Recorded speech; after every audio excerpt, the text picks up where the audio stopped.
हजुर मलाई देख्नुहुने, मलाई सुन्नुहुने जहाँ कहीँ टाढा नजिक प्रत्येक ठाउँमा भएका प्रत्येकलाई म अझै पनि सम्झना गर्दछु र तपाईँहरूको बिचमा फेरि म आएको छु।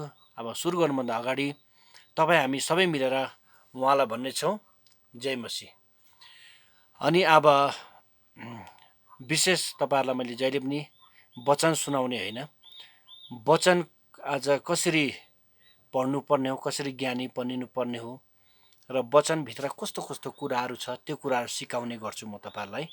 र पदहरू पनि म कहिले दिन्न, अध्यायहरू पुस्तकहरू केही बताउँदिनँ तपाईँहरूलाई होइन। र तपाईँहरूलाई फेरि कसरी पढ्ने, कति पढ्ने, पुस्तकको परिचय के हो त्यो कुराहरू सिकाउने गर्छु। र तपाईँहरूलाई मैले कतिवटा पुस्तकमा एउटा वाचा पनि गरेको छु तपाईँलाई। जबसम्म यो 66वटा बुक 66वटा बुकको परिचयहरू सुनाएर भित्र लेखेको वचनहरू सबै म सुनाइसक्छु, त्यहाँदेखि चाहिँ म तपाईँहरूलाई अहिलेसम्म नसुनेको गहिरो गुप्त लुकेको छिपेको कुराहरूको बारेमा म तपाईँलाई वचनहरू सुनाउँछु भनेर तपाईँहरूलाई मैले एउटा के अरे अब तपाईँहरूमा प्रमिस गरेको जस्तो छ मैले है। अनि म तपाईँहरूलाई 66वटा बुकको पुस्तकको परिचय र त्यहाँ लेखेको कुराहरू बताइसकेपछि म तपाईँहरूको बिचमा वचनहरू लिएर आउँछु। अनि मलाई विश्वास छ 20वटा पुस्तक त मैले बताइसकेँ तपाईँहरूलाई, त्यसबाट तपाईँले धेरै कुरोहरू सुनिसक्नुभयो र तपाईँहरू ज्ञानी हुनुभएको छ र धेरै ठाउँमा तपाईँले सेयर पनि गर्नुभएको छ भने मलाई विश्वास छ। कमेन्ट लाइक धेरै अझै पनि गरिदिनुहोस्, सेयर गरिदिनुहोस्, सब्सक्राइब गरिदिनुहोस्। हामीलाई भनेछ देश देशमा जाऊ, विश्वमा जाऊ, मेरो सुसमाचार प्रचार गर, पिता पुत्र पवित्र आत्मा नाममा ब्याप्टिजम देऊ, चेला बनाऊ भनेको छ। अहिले युट्युबद्वारा हामीले धेरै परमेश्वरको कामहरू गर्न सक्छौँ है। ल तपाईँलाई पुस्तक परिचय दिनुभन्दा अगाडि म तपाईँलाई फेरि पनि एकपल्ट यो कुरा भन्न चाहन्छु। तपाईँहरूले बिहान जुरुक्कै उठ्दा प्रार्थना गर्नुहोस्, त्यहाँको 1 अध्याय पढ्नुहोस्, अनि जहाँ जानेछ जानुहोस्। अनि लन्चको टाइम 1 घन्टा छुट्टी हुन्छ तपाईँहरूको, 15 मिनट खाना खानु लाग्छ तपाईँलाई, 15 मिनटमा तपाईँले 1 अध्याय पढ्नुहोस्। अनि बेलुका तपाईँ सुत्नुभन्दा अगाडि 1 अध्याय पढ्नुहोस्। दिनमा 3 अध्याय पढेर महिनामा 90 अध्याय पढ्नुहोस्। अनि तपाईँहरू आफै ज्ञानी बन्नुहोस्, सुनेको भरमा होइन, आफै पढेर बुझेर ज्ञानी बनिनुहोस्। र त्यो ज्ञानले चाहिँ देशमा सुधार ल्याउँछ। आफ्नो राजाको शिर ढल्दैन, शिर खडा पारेर हिँड्नु सक्छ आफ्नो राजा। राजाहरूको शिर उच्चा हुन्छ, मन्त्रीहरूको शिर उच्चा हुन्छ। मेरो देशमा मेरो छोराछोरीले यति असल कामहरू गरेछन्। आफ्नो देशको कानुनलाई पालन गर्नु सक्नुहुन्छ तपाईँहरूले। अनि आफ्नो देशलाई पिस, क्लिन, ग्रिन कसरी बनाउने कुराहरूपट्टि ज्ञान जान्छ तपाईँहरूको। र शैतान शरीर संसारको अभिलाषामा फँसेका, संसारको मजमजामा फँसेको मानिसहरूलाई कुन प्रकारले सही बाटोमा ल्याउने, आफ्नो छरछिमेकीमा कसरी मिलाप राख्ने, आफ्नो परिवारमा कसरी मिलाप राख्ने, आफ्नो छोराछोरीलाई कसरी ज्ञान दिने, त्यो सबै कुराहरूलाई तपाईँले सिक्नु सक्नुहुन्छ। त्यसले गर्दा धेरै मात्रामा तपाईँले बाइबल पढ्नुहोस् अनि ज्ञानी बनिनुहोस्। यही कुरा म तपाईँलाई भन्न चाहन्छु है।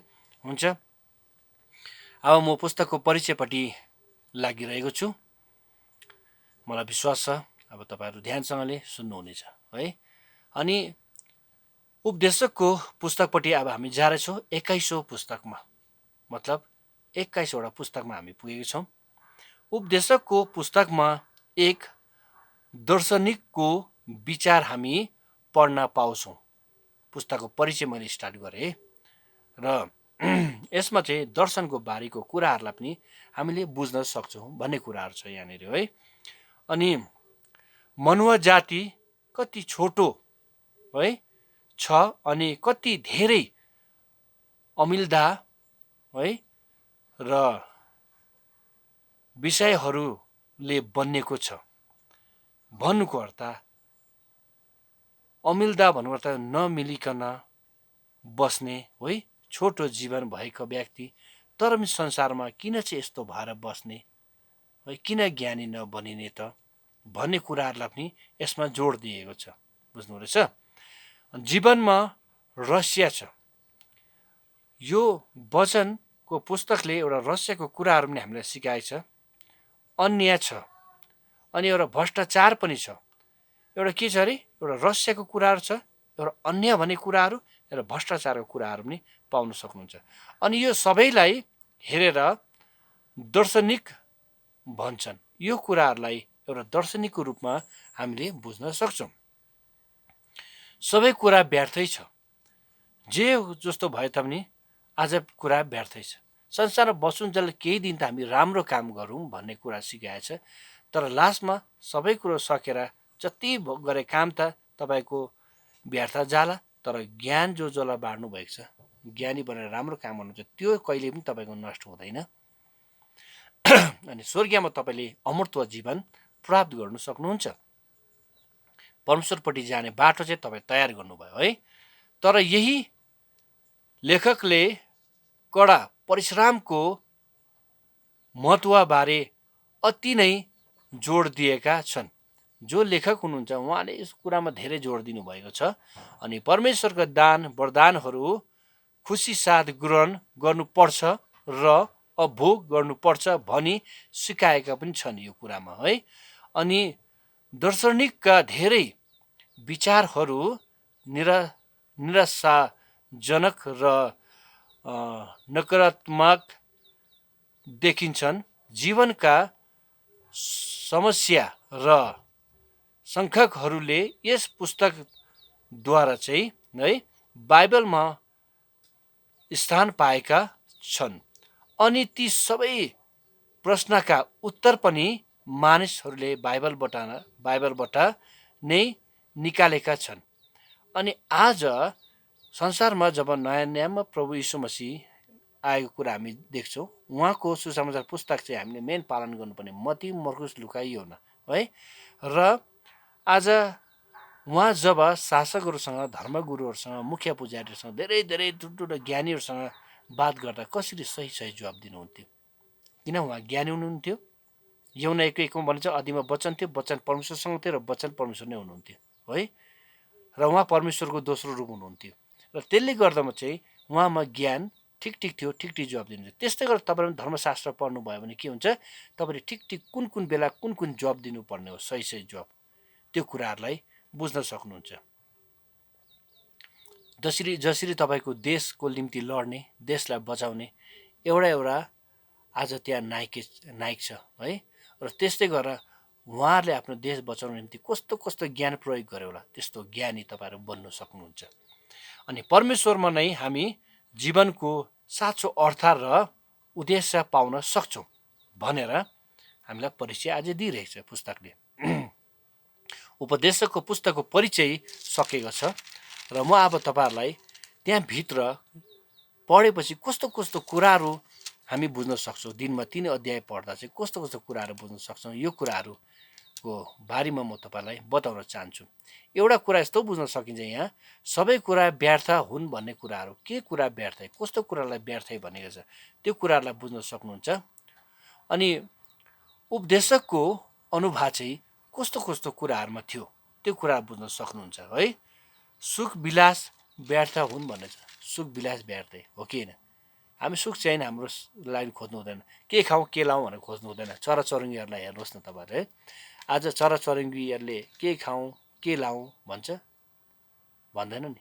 भोलि के खाने भन्दैन। र पनि परमेश्वरले जुटाउनुहुन्छ चराहरूलाई, बाइबलमै यी कुराहरू लेखेको छ नयाँ नियममा।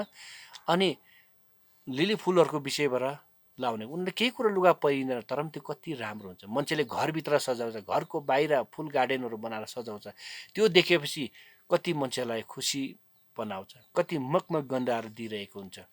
ठुला मानिसहरू, चिफ गेस्टहरू बोलायो भने फुलले सजाउनु पर्छ उहाँहरू बस्ने ठाउँ, टेबललाई फुलले सजाउनु हो कि होइन भन्नुहोस् त।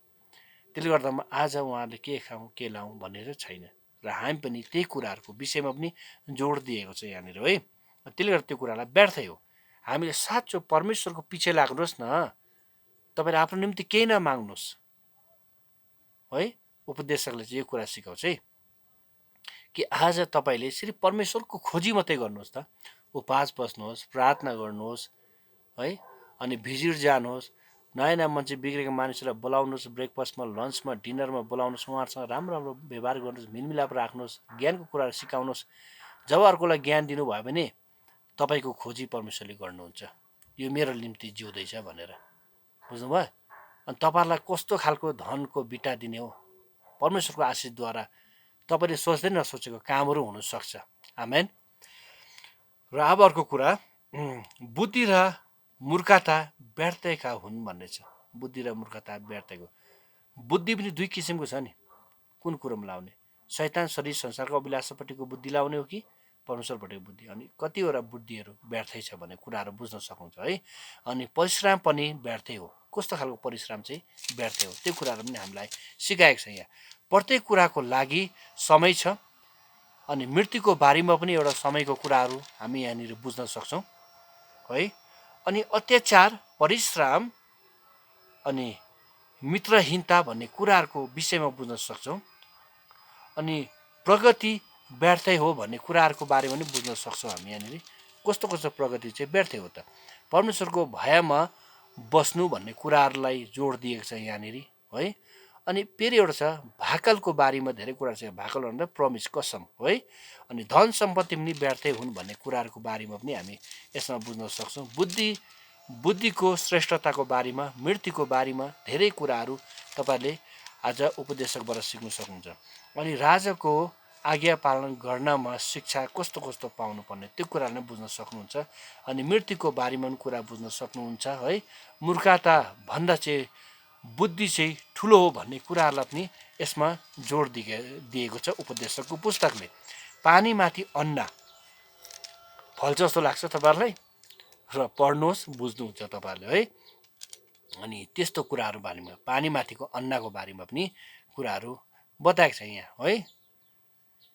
व्यवस्थामा आफ्ना सृष्टिकर्ताको सम्झना गर है।